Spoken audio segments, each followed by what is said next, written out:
Hi welcome back to my channel. ఈ రోజు కథ మూడు ముళ్ళ బంధం 14వ భాగాన్ని వినేద్దాం. నా రౌడీనా? ఎవరిది? అయినా వీడికి డైరీ రాసే అలవాటు కూడా ఉందా? చిన్నప్పటి నుండి ఎప్పుడూ చూడలేదే. వెంటనే దీన్ని చదివేయాలి.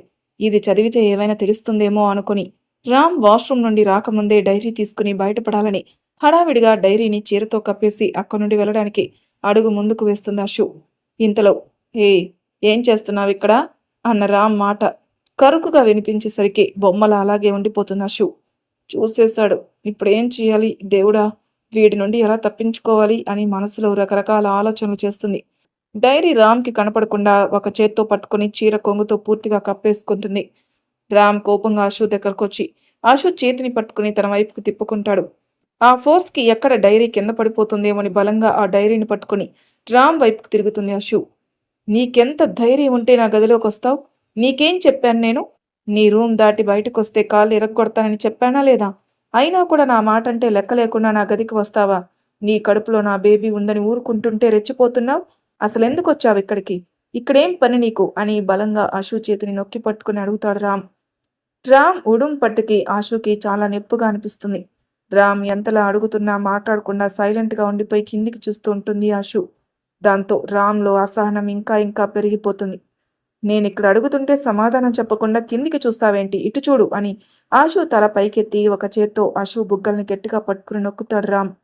రామ్ పట్టుకి ఆశుకి నొప్పి ఎక్కువైపోతుంది. కళ్ళల్లో నీళ్ళొచ్చేస్తాయి. నీ ఏడుపు చూసి కరిగిపోతాననుకోకు. చెప్పు, ఎందుకొచ్చావు ఇక్కడికి అని బేస్ వాయిస్తో గట్టిగా అరుస్తూ అడుగుతాడు రామ్. రామ్ అరుపుకి భయపడిపోయి, ఇప్పుడు ఈ డైరీ విషయం చెప్తే నన్ను చంపేస్తాడు. ఏదో ఒకలా మేనేజ్ చేసి ఇక్కడి నుంచి తప్పించుకోవాలనుకుని రామ్తో నీకోసమే వచ్చాను అని తడబడుతూ చెప్తుంది.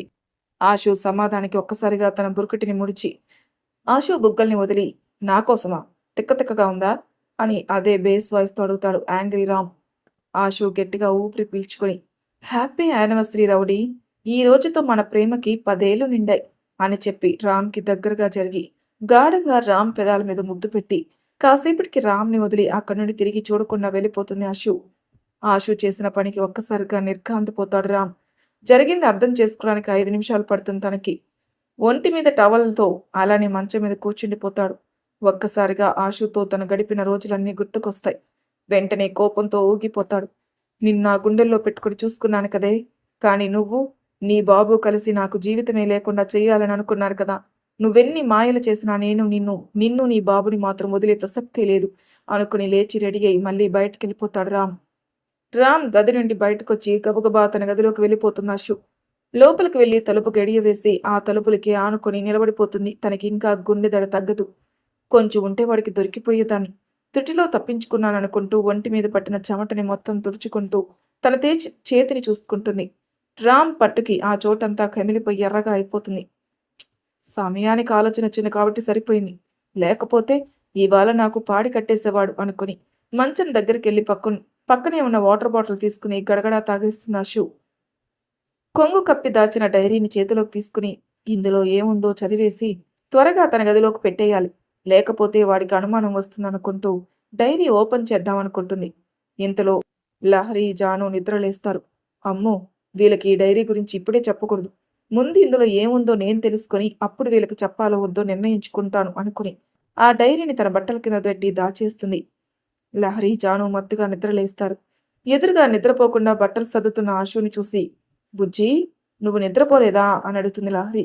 లేదే, నిద్ర పట్టలేదు అని చెప్తుంది ఆశు. లహరి, జాను లేచి ఫ్రెష్ అయి వస్తారు. ముగ్గురు కబుర్లో పడతారు. హాయిగా ముచ్చట్లు పెట్టుకుంటూ సరదాగా ఆటలతో గడిపేస్తారు ముగ్గురు. చూస్తుండగానే రాత్రి అయిపోతుంది. యశోద గారు ఆశుకి తినిపిస్తారు. లహరి, జాను కూడా తినేస్తారు. అప్పటికే రాత్రి 11 అయిపోతుంది. రామ్ మాత్రం ఇంకా ఇంటికి రాడు. లహరి, జానులకి వేరే రూమ్ చూపిస్తారు యశోద గారు. లహరి, జానులు నిద్రకి ఉపక్రమిస్తారు. ఆశు ఇదే సరైన సమయం అనుకుని తన గది తలుపు గడియ పెట్టుకుని రామ్ డైరీ తీసుకుంటుంది. మంచం మీద కూర్చుని డైరీని ఓపెన్ చేస్తుంది. నా రౌడీ అని అందమైన అక్షరాలతో రాసి ఉంది. దాని కింద రామ్ కౌగిల్లో ఉన్న ఆశు డ్రాయింగ్ వేసి ఉంటుంది. అది చూసి అప్రయత్నంగా తన కంటి నిండా నీళ్లు చేరిపోతాయి. తన చేత్తో తాన్ని తడుముకుంటూ ఆశు అలా ఎంతసేపు ఆ డ్రాయింగ్ని చూసుకుందో ఏమో మన బేబీ కాసేపటికి పేజీని తిప్పుతుంది. రౌడీ, నా జీవితంలో జరిగిన అద్భుతం ఏంటో తెలుసా? నువ్వే. నీతో పరిచయమై నా జీవితాన్ని మార్చేసింది. నా జీవితంలో ఎన్నో సంతోషాల్ని నింపింది బుజ్జి. ఈ ప్రాణం ఉన్నది నీకోసంరా. నీతో జరిగిన ప్రతి సంఘటనని ఒక జ్ఞాపకంలా భద్రపరిచి, మన పెళ్ళయ్యాక నీకు దీన్ని బహుమతిలా ఇవ్వాలనుకుంటున్నాను. చిన్నప్పుడు ఎప్పుడైతే నిన్ను నా చేతులతో ఎత్తుకున్నానో, అప్పుడే నువ్వు నా కోసమే పుట్టావని అనిపించిందిరా. నా ప్రాణం ఉన్నంత వరకు నీ చేతిని వదిలిపెట్టకూడదని అప్పుడే అనుకున్నాను బంగారం. ఐ లవ్ యూ రౌడీ అని రాసుంటుంది ఆ పేజీలో. అది చదివిని ఏడుస్తూ ఆ డైరీని తన గుండెలకి హత్తుకుంటుంది ఆశు. కాసేపటికి తన కన్నీళ్లు తుడుచుకుని తర్వాత పేజీ తిప్పుతుంది. గతం డైరీలో ఉన్నది రామ్ చెప్తున్నట్టుగా ఉంటుంది. మీరు కూడా వినేయండి. అప్పటికి నాకు 5 ఏళ్ళు.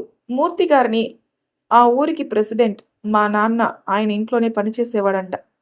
ఒకరోజు మూర్తి గారిని కాపాడబోయి అనుకోని యాక్సిడెంట్లో మా నాన్న చనిపోయాడని నన్ను వాళ్ళింటికి తీసుకెళ్లి పెంచుకున్నారాయన. రోజు వాళ్ళింట్లో పనులు చేస్తే ఇంత ముద్ద పెట్టేవారు తినడానికి. కానీ మొదట్లో నా చదువుకి ఒప్పుకోలేదు. నాకెందుకో చిన్నప్పటి నుండి చదువుకోవాలని ఆశ ఉండేది. ఆ ఆశతోనే చదువుకుంటారని మొరాయించాను. మూర్తిగారు ఒప్పుకోక తప్పలేదు. ఫ్రీగా గవర్నమెంట్ స్కూల్లో చేర్పించారు. అలా రోజులు గడుస్తుండగా లలితమ్మ గారికి నువ్వు పుట్టావు. నా రౌడీ పుట్టింది. చిన్నప్పుడు నువ్వెప్పుడు ఏడుస్తూనే ఉండేదానివిరా. లలితమ్మ గారు ఎంతలా ఎత్తుకొని ఆడించినా నువ్వు ఊరుకునేదానివే కాదు. చుట్టాలు, మూర్తిగారు అందరూ నిన్ను ఓదార్చేవారు కానీ నువ్వు అస్సలు ఏడుపు ఆపేదానివే కాదు. ఒకరోజు ఇలా కాదని నీ ఏడుపు చూడలేక నిన్ను స్వయంగా నేనే ఎత్తుకున్నాను. అప్పటి వరకు ఏడుస్తూ నువ్వు టక్కున ఏడుపు ఆపేసి బోసి నవ్వులతో నన్ను చూశావు. నా చేతి వేలిని గట్టిగా పట్టుకున్నావు తెలుసా. నేనెంతలా నా వేలిని తీసుకోవాలని ప్రయత్నించినా నువ్వు వదల్లేదు. అసలు అమ్మో, అప్పుడే నా రౌడీ చాలా స్ట్రాంగ్ అనుకున్నాను నేను. ఆ రోజు నుండి ఎవరిని నీ దగ్గరికి రానిచ్చేవాణ్ణే కాదు తెలుసా. కేవలం నేను మాత్రమే నిన్ను ఎత్తుకోవాలి. వేరే ఎవరైనా ఎత్తుకుంటే ఏడ్చేసేవాణ్ణి. పాలు తాగే సమయంలో మాత్రమే లలితమ్మ గారి దగ్గర ఉండేదానివి. మిగతా సమయంలో మాత్రం నాతోనే ఉండేదానివి. నీకు స్నానం కూడా నేనే చేయించేవాణ్ణి. నిన్ను నేనే ఎత్తుకోవాలి, నేనే స్నానం చేయించాలి, నేనే జోలపడాలి. లేకపోతే గట్టిగా అరిచేసేదానివి. రాక్షసివి. పేరుకే మూర్తి లలితమ్మ గారు నీకు తల్లిదండ్రులు. నిన్ను చిన్నప్పటి నుండి పెంచింది నేనే రౌడీ. రౌడీ రౌడీ అని అంటూ ఎప్పుడు నా చుట్టూనే తిరిగేదానివి. ఒకరోజు ఏమైందో తెలుసా. ప్రెజెంట్ ఇలా ఆశు ఆ డౌరీ చదువుతుండగా తన గది తలుపుని ఎవరో దబదబా బాదుతూ ఉంటారు. ఆ చప్పుడుకి ఉలిక్కిపడి వెంటనే కళ్ళు తుడుచుకొని డైరీని తన చీరల కింద పెట్టేసి వెళ్ళి తలుపు తీస్తుంది. తలుపు తెరిచి చూస్తే ఫుల్గా తాగేసి తూలుతూ కనిపిస్తాడు రామ్. తనని అలా చూడగానే ఆశుకి ఫుల్గా కోపం వచ్చేస్తుంది. రామ్, తాగేసొచ్చావా అని కోపంగా అడుగుతుంది. అవునే, తాగాను. అయితే ఏంటి అని అంటూ అశుని తోసేసి లోపలికొస్తాడు. అశు ఒక్క నిమిషం నిట్టూర్చి తలుపు దగ్గరకేసి గడియ పెట్టేసి రామ్ దగ్గరకెళ్తుంది. షూస్ కూడా విప్పకుండా అలాగే మంచం మీద పడిపోతాడు రామ్. అశు నెమ్మదిగా రామ్ షూస్ విప్పేసి రామ్ని సరిగ్గా మంచం మీద పడుకోబెడుతుంది. అక్కడి నుండి లేచి వేరే పక్కకెళ్దామని అశు కదిలేసరికి రామ్ అశుని బలంగా తన మీదకి లాక్కుంటాడు. ఊహించని ఆ చర్యకి ఒక్కసారిగా ఆశ్చర్యపోతున్న అశు, రామ్, బేబీకి ఇబ్బంది అవుతుంది, ఇలా చెయ్యకు అని గంభీరంగా చెప్తున్న అశు. దాంతో రామ్ వెంటనే అశుని వదులుతాడు. రామ్ పక్కకు జరిగి పడుకుంటుంది అశు. రామ్ అశు వైపు తిరిగి, ఎందుకే నువ్వు నీ బాబు కలిసి నన్ను మోసం చేశారు అని మత్తుగా అడుగుతాడు రామ్. అశు రామ్ వైపు తిరిగి, అసలు మేమేం మోసం చేశాంరా, ఎందుకిలా అనుకుంటున్నావు అని ప్రేమగా రామ్ జుట్టులోకి చేతులు పోనించి అడుగుతుంది. రామ్ అశు మెడవంపుల్లో తల పెట్టుకుని, ఏం చేశారో మీకు తెలుసు. నా నోటితో చెప్పించాలని చూడకు. నిన్ను నా ప్రాణంలా ప్రేమించాను కదే, అలాంటి నన్ను ఇంతలా మోసం చేస్తావా. ఐ హేట్ యూ రౌడీ అని మత్తులో మాట్లాడుతూ ఉంటాడు. అశు ఇంకేం మాట్లాడకుండా సైలెంట్ అయిపోతుంది. మన ప్రేమ వయసు 10 ఏళ్ళు కాదే, 25 ఏళ్ళు. అంటే నీ వయసు ఎంతో మన ప్రేమ వయసు కూడా అంతే. నువ్వు పుట్టగానే నీ మనసుకి తెలిసిపోయిందేమో. ఎప్పుడు నాతోనే ఉండేదానివి రౌడీ. రౌడీ రౌడీ అంటూ నా చుట్టూనే తిరిగేదానివి. నిన్ను నా ప్రాణంలా చూసుకున్నాను కదే, అలాంటిది నన్నెందుకు మోసం చేస్తావే, అసలు అంత దారుణంగా ఎలా ప్రవర్తించావే అంటూ ఏదేదో మాట్లాడుతూ ఉంటాడు యాంగ్రీ బాయ్. రామ్ అసలు దేని గురించి అంటున్నాడో అర్థం కాలేదు అశుకి. అడిగినా రామ్ చెప్పట్లేదు. అసలు నేనేం చేశానురా, ఇంతలా నా మీద ద్వేషం పెంచుకున్నావు. విషయం ఏంటో తెలియకుండా నువ్వు ఇలా ప్రవర్తిస్తుంటే నాకు పిచ్చెక్కిపోతుంది. ఆ డైరీలో ఒకవేళ ఈ విషయాలు ఏమైనా ఉంటాయేమో అనుకుంటూ రామ్ని చూస్తుంది. మత్తులో ఏం చేస్తున్నాడు తనకే తెలియట్లేదు. అశుని గట్టిగా హత్తుకొని ఏదేదో మాట్లాడేస్తున్నాడు. ఆశు ప్రేమగా రామ్ నుదుటిపైన ముద్దు పెట్టుకుంది. దాంతో రామ్ అశుని వదిలి చిరుకోపంగా అశుని చూస్తూ, నాకు నీ పెదాలు కావాలి, నావి నాకిచ్చేయి అని చెప్పేసి ఆశు పెదాల్ని తన పెదాలతో బంధించేస్తాడు. మత్తులో అంతకంతకు ముద్దు గాఢతని పెంచుకుంటూ పోతున్నాడు రామ్. దాంతో ఆశుకి ఊపిరి తీసుకోవడానికి కష్టంగా అనిపిస్తుంది. రామ్ని విడిపించుకోవడానికి ప్రయత్నిస్తుంటే రామ్ అంతకంతకు తన పట్టుని బిగిస్తున్నాడు.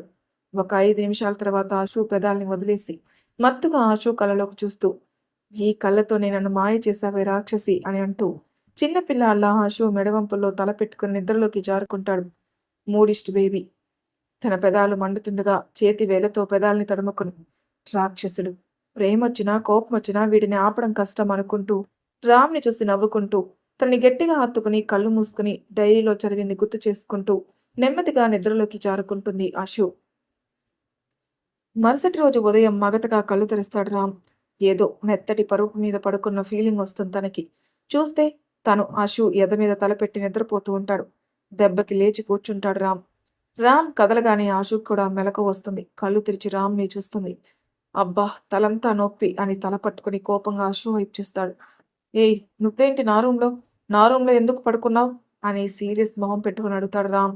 ఆశు కోపంగా పక్కనున్న టెడ్డీని రామ్ మీదకి విసిరి, నేను కాదు, నువ్వే నా రూమ్లో పడుకున్నావు. రాత్రి తాగొచ్చి నానా గొడవ చేస్తావు. ఇప్పుడు అమాయకంగా ఏమీ తెలియట్టు నన్ను అంటున్నావు అని జుట్టుని కొప్పులా పైకి పెట్టుకుంటూ అంటుంది. అప్పుడు గమనిస్తాడు రామ్ ఆ గదిని.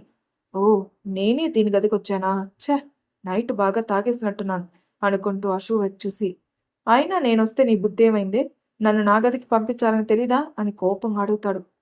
ఏదో ఒక వంకతో గొడవ పెట్టుకోవాలని చూడకు. నైట్ పీకల దాకా తాగేసొచ్చావు. నోటుకొచ్చినట్టు పిచ్చి పిచ్చిగా వాగుతున్నావు. అయినా ఇంతలా తాగడం ఎప్పటి నుండి నేర్చుకున్నావు అని సీరియస్గా అడుగుతుంది అశు. ఆ ప్రశ్నకి రామ్కి మండి కాలర్ ఎగరేసి, ఇది నా ఇల్లు, నా ఇష్టమే, నా ఇష్టం వచ్చినట్టు తాగుతా, మధ్యలో నీకేంటి? నువ్వెవరివి నాకు చెప్పడానికి? నా ఇంటికి తీసుకొచ్చాను కదా అని నువ్వు నా భార్య వైపోవు. ఎంతలో ఉండాలో అంతలో ఉండు అని చెప్పేసి తల పట్టుకొని విసురుగా అక్కడి నుండి వెళ్ళిపోతాడు రామ్. ఆశు గది నుండి రామ్ రావడాన్ని చూసి ఒక్కసారిగా షాక్ అయిపోతారు. హాల్లో కూర్చున్న యశోద, లహరి, జాను. వీడేంటి నా కోడలు గది నుండి వస్తున్నాడు అనుకుని ఆశు గదిలోకి వెళ్తారు యశోద గారు. అప్పుడే మంచం దిగి బెడ్షీట్ మడత పెడుతున్న ఆశు దగ్గరికి వెళ్ళి, ఆశు, వాడేంటి ఇంత పొద్దున్నే నీ గది నుండి వస్తున్నాడు అని ఆశ్చర్యంగా అడుగుతాడు యశోద. ఏం చెప్పమంటారత్తా, రాత్రి బాగా తాగేసి వచ్చాడు. ఏదేదో వాగాడు. ఇంకా ఇక్కడే పడుకుండిపోయాడు అని చెప్తుంది ఆశు. యశోద కంగారుగా, తాగాడా? ఇప్పుడు అంతలా తాగాల్సిన అవసరం ఏమొచ్చిందట? తాగి నిన్నేమి ఇబ్బంది పెట్టలేదు కదా అని అడుగుతారు. లేదత్తయ్య, మత్తుగా నిద్రపోయాడంతే అని చెప్తుంది ఆశు. సరే, నువ్వు ఫ్రెష్ అయ్యిరా అని చెప్పి వెళ్ళిపోతారు యశోద. రామ్ తన గదిలోకి వెళ్ళి మళ్ళీ కాసేపు స్లీప్ వేస్తాడు. ఇంతలో కింద లేడీస్ అంతా ఫ్రెష్ అయ్యి బ్రేక్ఫాస్ట్ చేస్తుంటారు. కాసేపటికి డాక్టర్ వచ్చి మహేంద్ర గారిని చెక్ చేసి వెళ్ళిపోతారు. ఆయన రాగానే ఆశు, లహరి, జాను సైకిల్ చేసుకుంటారు. ఈయనే మావయ్యని చూసే డాక్టర్ అని చిన్నగా చెప్తుంది ఆశు తన స్నేహితులకి. మధ్యాహ్నం ఎప్పుడో తీరిగ్గా నిద్రలేస్తాడు రామ్. ఫ్రెష్ అయ్యి కిందికి వస్తాడు. నవ్వుకుంటూ మాట్లాడుకుంటున్న ఆశు, తన స్నేహితులు, యశోద గారు రామ్ రావడం చూసి సైలెంట్ అయిపోతారు. అమ్మా, నువ్వు కూడా వీళ్ళతో చేరి అని సీరియస్ లుక్ ఇస్తూ అడుగుతాడు యాంగ్రీ బాయ్. నా ఇష్టం రా, నా కోడలతో మాట్లాడుకోవడం కూడా తప్పేనా అని అంతే విసురుగా సమాధానం ఇస్తారు రామ్కి యశోద. మిమ్మల్ని మార్చలేను అని చెప్పి ఫాస్ట్గా తినేసి అక్కడ ఉండలేక బయటికి వెళ్ళిపోతాడు. ఆ రోజు సరదాగా ఆటలతో మాటలతో గడిచిపోతుంది. ఆశుకి డైరీ చదివేంత టైం దొరకదు. మరుసటి రోజు లహరి, జాను ఆశుకి బాయ్ చెప్పి అటు నుండి అటే ఆఫీస్కి వెళ్ళిపోతారు. యశోద గారు కూడా వెళ్ళిపోగానే తన గది తలుపు వేసేసి చీరల కింద దాచిన డైరీ తీసుకుంటుంది. మంచం మీద కూర్చొని డైరీని ఓపెన్ చేస్తుంది. క్రిందటిసారి ఎక్కడి వరకు చదివిందో ఆ తర్వాత నుండి చదవడం మొదలు పెడుతుంది. రౌడీ, రౌడీ అంటూ ఎప్పుడు నా చుట్టూనే తిరిగేదానివి. ఒకరోజు ఏమైందో తెలుసా?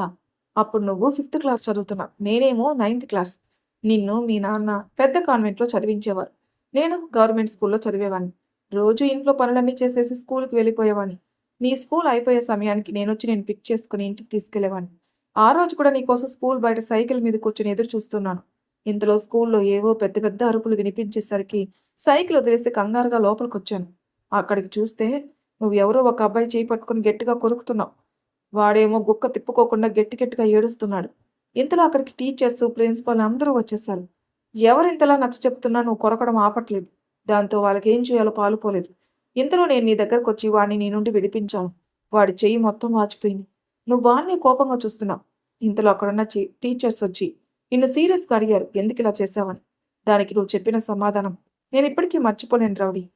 వాడు నా రామ్ గురించి ఇష్టం వచ్చినట్టు మాట్లాడుతున్నాడు. రామ్కి ఎవరూ లేరని, తన అనాథని నోటుకొచ్చినట్టు మాట్లాడాడు. తప్పు అలా మాట్లాడకూడదని ఎంతలా చెప్పినా వాడు వినలేదు.